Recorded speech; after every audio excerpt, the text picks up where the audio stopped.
menu de ce point de l'actualité, projet d'énergie, investissement et développement en Afrique. Bonjour à toutes et à tous. Pour améliorer la mobilité et la sécurité, la mairie de Cotonou a annoncé le démarrage, ce mardi 3 février 2026, d'une vaste opération de recensement des conducteurs de zémilions et de tricycles.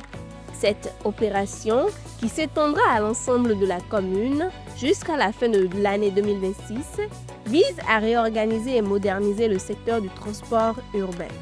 Les conducteurs concernés devront se faire enregistrer en fournissant les pièces exigées dans l'arrêté municipal en vigueur. Les autorités locales appellent les acteurs du secteur à faire preuve de responsabilité et de civisme afin d'accompagner cette réforme. Sur le plan économique et financier, le secteur des assurances en Afrique de l'Ouest fait face à des dynamiques contrastées. Asamosa Insurance a enregistré une forte baisse de son bénéfice net en 2025 qui s'établit à 5,45 milliards de naira contre 25,96 milliards en 2024, soit une chute de près de 79%. Cette contre-performance s'explique principalement par la fin des importants gains de change réalisés l'année précédente. La compagnie ayant cette fois enregistré une perte liée aux fluctuations monétaires.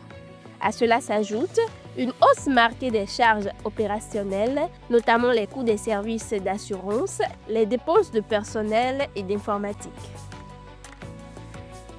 Dans le secteur minier et énergétique, les investissements se poursuivent, portés par les besoins croissants en ressources stratégiques.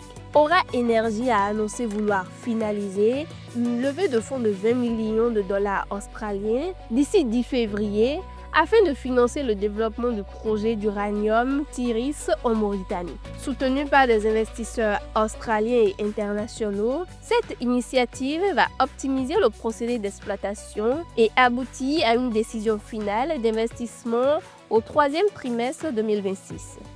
Prévu pour entrer en production en 2027, Tiris ambitionne de devenir la première mine d'uranium du pays avec une production annuelle estimée à 20 millions de livres, tout en générant des retombées financières significatives pour l'État.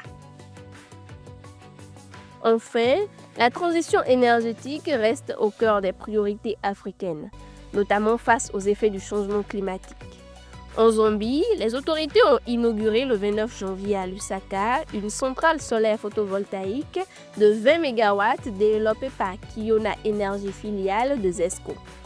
Implanté sur un ancien site de décharge, réhabilité au Natural Resource Development College de Montandéré, le projet vise à renforcer un réseau électrique fragilisé par la sécheresse de 2024 qui a fortement affecté la production hydroélectrique. Sur la capacité totale, 2 MW alimenteront directement le campus du NRDC.